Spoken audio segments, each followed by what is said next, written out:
योगी दीवाना हूँ मैं, चरणों की बात चरणों की चाहता हूँ मैं, बात चरणों की चाहता हूँ मैं, बात चरणों की चाहता हूँ मैं।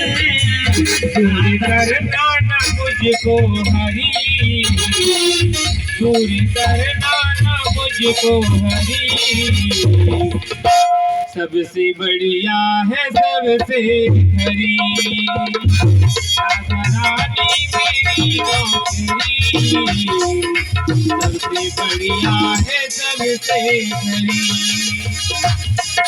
हराए तेरे नौकरी, बढ़िया है सबसे हरी,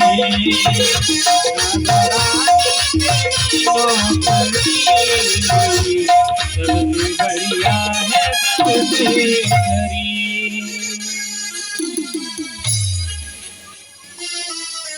भगवान सुखदेव जी महाराज कथा सुनाते जाते हैं। राजा परीक्षित कथा को सुनते हुए तृप्त नहीं होते हैं। भगवान की कथाएं सुनने से जिसका मन तृप्त नहीं हो, उसे वही एक अच्छा भक्त भगवान का होता है। अब कहते हैं सुखदेव जी महाराज ने और भी कथाएं सुनाई। पौंड्रक वध की कथा सुनाई, जिसमें एक पौंड्रक नाम का एक राजा था। वो भगवान स्वयं को भगवान घोषित किया उसने कि मैं वासुदेव कृष्ण हूँ। नकली शंख चक्र गदा पद्म नकली हाथ लगा लिए और वासुदेव बनना चाहता था। तो उसका भी भगवान ने मान मर्दन किया, उसका वध किया है। राजसूय यज्ञ हुआ, युधिष्ठिर के राजसूय यज्ञ में भगवान गए। उस यज्ञ में प्रथम पूजा भगवान की हुई है। इससे नाराज हुए शिशुपाल ने गालियां दी हैं भगवान को, और भगवान ने उसकी 100 गालियां 101 गालियों को माफ किया है। तब भगवान ने उसका अंत में सुदर्शन चक्र से वध किया। इस प्रकार से भगवान ने शिशुपाल का वध किया है। फिर शिशुपाल के वध के बाद सभी जितने भी शिशुपाल के समर्थक थे वो जाकर के भगवान से युद्ध करने के लिए द्वारकापुरी पहुंच गए। तो यादव सालों संग्राम हुआ है। ये कुरुक्षेत्र की लड़ाई के, महाभारत की लड़ाई के 36 वर्ष बाद हुआ था। इसमें जितने भी यदुवंशी थे यादव सालों संग्राम में मारे गए। इसके बाद में फिर भगवान ने जरासंध का वध करवाया। जरासंध का शिशुपाल का इनका वध हुआ, दंतवक्र का वध हुआ है। अब भगवान से कहते हैं, सुखदेव जी महाराज से कहते हैं परीक्षित कि हे प्रभु, मुझे और एक आध भक्ति की कथा सुनाइए। क्या भगवान कभी अमीरों पर ही कृपा करें, कभी गरीबों पर भी कृपा करते हैं कि नहीं करते हैं? तो सुखदेव जी ने कहा, ध्यान से सुनिए। साभाग्यया तस्य गुणान् गृहीते करो च तत्कर्म करो मनुष्य स्मरेद् सत्यं स्थिर जंगमेषु शृणोति तत्पुण्य कथा सकर्णः। और यह कह करके भगवान के उन गुणों को सुनते हुए भगवान से की उन कथाओं के साथ साथ किसी भक्त की कथा फिर से सुनना चाहते हैं। तो कहते हैं सुखदेव जी महाराज, कृष्णस्यासीत सखा कश्चित् ब्राह्मणो ब्रह्मवित् महान् विरक्तः इंद्रियार्थेषु प्रशांतात्मा जितेन्द्रियः। हे राजन, कृष्णस्यासीत सखा, भगवान कृष्ण के एक सखा थे जो बचपन में उनके साथ सांदीपन गुरु के आश्रम में उनके साथ उनकी शिक्षा दीक्षा हुई थी। वह सखा कश्चित ब्राह्मणों ब्रह्मवित्त महा, वो ब्राह्मणों में बहुत ही बिल्कुल कहना चाहिए कि उनमें ब्राह्मण के सारे लक्षण थे। और यहाँ तक कि विरक्त इंद्रियार्थेषु, विरक्त थी। विरक्त का मतलब होता है वैराग्य से युक्त। विरक्त का एक अर्थ होता है विशेष रक्त, विशेष, वी माने विशेष, रक्त माने रक्त। कौन सा रक्त, कौन सा रंग चढ़ा हुआ था उनके ऊपर? भगवान की भक्ति का रंग चढ़ा हुआ था। और इंद्रियार्थेषु, और अपनी इंद्रियों को संयम में रखते थे। प्रशांत आत्मा, जितेंद्रिय, प्रशांत आत्मा थे। प्रकर्षेण शांतः इति, प्रकर्षेण शांतः, प्राय उपसर्ग लग करके जो प्रा लग गया है तो शांत नहीं, शांत तो सब कोई हो जाता है, लेकिन शांत से भी आगे प्रा लगा है तो प्रकर्षेण शांता, विशेष प्रकार से शांत थे। उन्हें किसी भी विषयों की तरफ कभी नहीं भागते थे, संतुष्ट थे, संतोषी ब्राह्मण थे। और भिक्षा मांगने भी यदि जाते भी थे तो कभी भी 7 घरों से ज्यादा घरों में नहीं जाते थे। और जिस दिन नहीं भी मिलती थी तो उस दिन भूखे ही सो जाते थे। और घर में आकर के अपनी पत्नी, उनकी पत्नी का नाम था सुशीला, साए विभाग्यया विप्रो बहुसा प्रार्थितो मुहुः। उनकी भार्या, जो पत्नी का नाम था सुशीला था, बड़ी ही वो भी पतिव्रता थी, ब्राह्मण देवता घर में रहते थे। और उनके संतोष में वह अपना संतोष भी करती थी, कभी किसी भी चीज की मांग नहीं करती थी।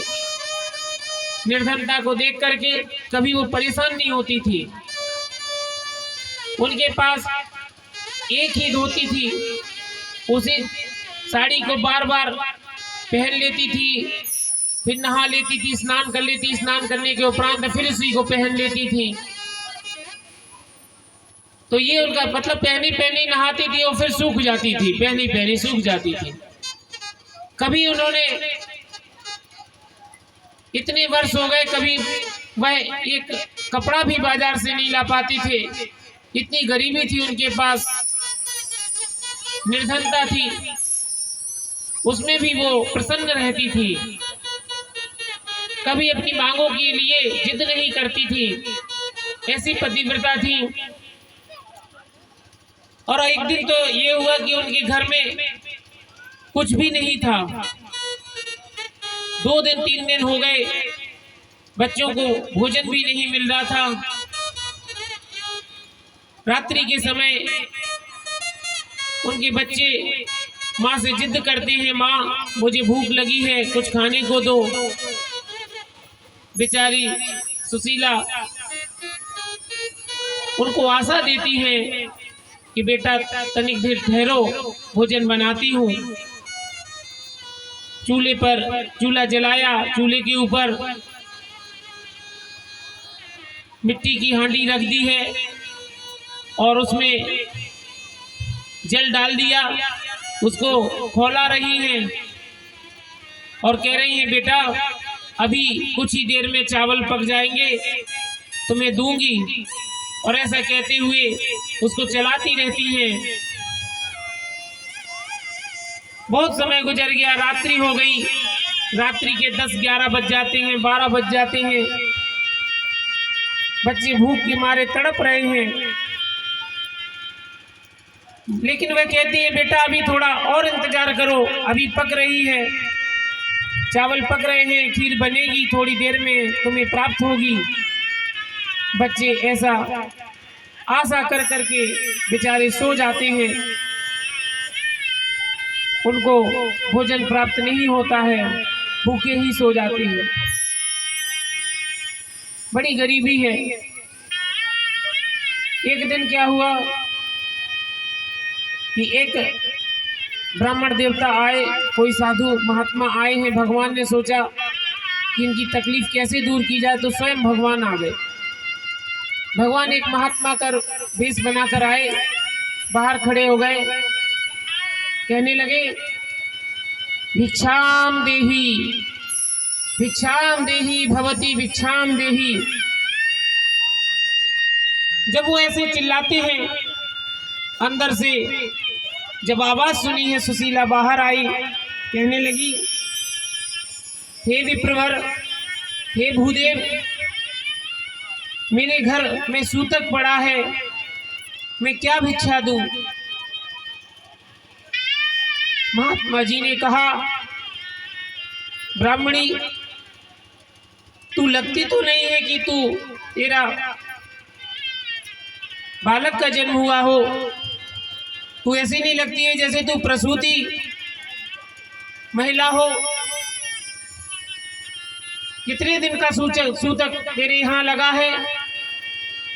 तो ब्राह्मणी कहती है, सुशीला ने कहा महाराज, दिन का नहीं, पक्ष का नहीं, मास का नहीं, वर्ष का नहीं, जीवन भर का सूतक लगा है। भगवान जो महात्मा रूप में कहते हैं, सूतक की तो अधिक से अधिक 1 माह में निवृत्ति हो जाती है। हे देवी, ये कैसा सूतक है? तो वह कहती है, सुशीला कहती है, महात्मा जी, ये सूतक जो मुझे लगा है, ये मरण पर्यंत, जब तक मरण पर्यंत तक ये सूतक नहीं हटने वाला है। महात्मा जी कहते हैं, आश्चर्य है ब्राह्मणी, देखने में तो तू प्रसूति नहीं लगती है, फिर ये कैसा सूतक है? तो सुशीला कहती है, मेरे दारिद्र्य नाम का एक पुत्र पैदा हुआ है। भगवान कहते हैं, तो इसको दूर करने के लिए कोई उपाय नहीं ढूंढा क्या? तो ब्राह्मणी कहती है, मेरी समझ में तो कोई उपाय नहीं आता है, कौन सा उपाय ढूंढूं? तो महात्मा जी कहते हैं, ऐसे में हे ब्राह्मणी, तुझे अपने इष्ट मित्रों की सहायता लेनी चाहिए, इष्ट मित्रों से सहायता मांगनी चाहिए। और यह कह करके महात्मा जी चले जाते हैं। भगवान ने इशारा कर दिया है कि तुम अपने इष्ट मित्रों की मदद मांगो, कहीं ना कहीं से तुमको आशा की किरण नजर आएगी। दूसरे दिन अपने पति देव से कहा, आपके बारे में मैंने सुना है, आप हमेशा कहते रहते थे कि मेरे बचपन के मित्र कन्हैया हैं और आजकल वो द्वारकाधीश हैं, क्यों ना आप उनके पास जाइए और उनसे जाकर के कुछ सहायता मांगिए। ब्राह्मण देवता सुदामा जी कहते हैं, सुशीले, मैं वहां नहीं जा सकता हूँ, मित्र से मांगने में मुझे संकोच होता है और मैं मित्र से कुछ नहीं मांग सकता हूँ, मुझे वहां मत भेजो। और मैं वहां नहीं जाऊंगा क्योंकि वह अब द्वारकाधीश है, पता नहीं वो मुझे पहचानते हैं या नहीं। जब इतना कहा तो सुशीला जिद पे अड़ गई कि नहीं, आप कोशिश कीजिए, शायद आप वहां जाएंगे तो आपको कोई ना कोई उपाय जरूर नजर आएगा। इतना जब वो कहती है तो सुदामा जी ने काफी मना किया कि नहीं, मुझे वहां मत जाने दो, लेकिन वह मित्रता का उदाहरण देकर के कहती है कि मित्र से मांगने में संकोच नहीं करना चाहिए। अरे सुदामा जी सोचते हैं, मित्रता तो राजा द्रुपद ने भी की थी द्रोणाचार्य के साथ, लेकिन जब द्रुपद राजा बन गए थे तो उन्होंने द्रोणाचार्य को भुला दिया था। वो भी गुरुकुल में रहते थे, द्रोणाचार्य भी इतने ही गरीब थे जैसे सुदामा जी थे। द्रोणाचार्य ने कहा,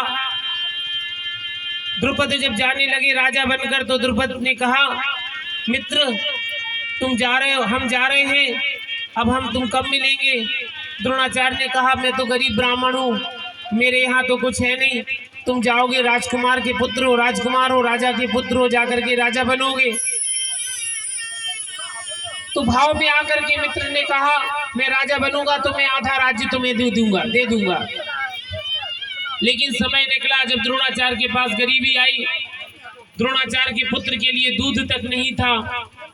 एक गाय मांगने के लिए जब द्रुपद के पास गए तो द्रुपद ने मना कर दिया, तुम कौन हो, कहाँ से आए हो, मैं नहीं जानता हूँ, हो गए मित्र बचपन में, मैं नहीं जानता हूँ। पहचानने से इनकार कर दिया, धक्के मार कर वहां से भगा दिया है। द्रोणाचार्य के साथ विश्वासघात किया द्रुपद को। बाद में फिर पांडवों ने अर्जुन के द्वारा बंधवा करके जब पकड़वाया था तब द्रुपद सामने आए तो कहा था बात वही कहो जो पूरी कर सको। यहाँ पर ऐसी स्थिति, यहाँ पर सुदामा जी सोचते हैं कहीं मेरा भी अपमान द्रोणाचार्य के समान जैसे द्रुपद ने किया था वैसा ही कहीं ना हो जाए। इस संकोच के कारण वे नहीं जाते हैं। तो मित्र क्या होता है कि मित्र मित्र के काम आए और मिले न पीठ दिखाए, जहां पसीना गिरे मित्र का वहीं पे खून बहाए। भैया राम भरत की तरह भाई भाई भाई को गले लगाए, भाई भाई का बैरी हो तो बिना मौत मर जाए। राम मित्र सुग्रीव सुदामा कृष्ण मित्र कहलाए, मित्र नहीं है शत्रु है जो धोखा दे और समय पड़े पर काम ना आए। भैया राम भरत की तरह भाई को भाई गले लगाए, भाई भाई का बैरी हो तो बिना मौत मर जाए। तो मित्र ऐसा होना चाहिए कि मित्रता में मित्र बड़े भाग्यवान होते हैं जिनको ऐसे मित्र मिलते हैं जिनकी मित्रता राम और सुग्रीव जैसी हो। मित्रता हो तो ऐसी हो भगवान जैसी मित्रता, सुदामा और भगवान कन्हैया जैसी मित्रता होनी चाहिए। आज सुदामा जी जब सुशीला के विशेष आग्रह पे अब वहां जाने के लिए तैयार हुए हैं, सुशीला गई आस पड़ोस से जाकर के 4 जगह से 4 प्रकार के चावल मांगे हैं और जो चावल लाई हैं सब अलग अलग घर से लाई हैं। तो वो सब का एक ही चावल एक ही प्रकार के नहीं है, मानो उन्होंने ये संकेत किया है कि प्रभु मेरे यहाँ गरीबी है और इस दरिद्रता को दूर कीजिए। तो ये सोच करके उन्होंने वह चावल एक कपड़े में बांध करके सुदामा जी को दिए और सुदामा जी वह चावल लेकर के वहां से चलते हैं और कहते हैं रुक्मणी जी ने भगवान यहाँ पर सुशीला ने सुदामा जी को एक पत्र दिया है और उस पत्र में लिख दिया कि कह देना 1 मास 2 पाख में, 1 मास 2 पाख में 2 का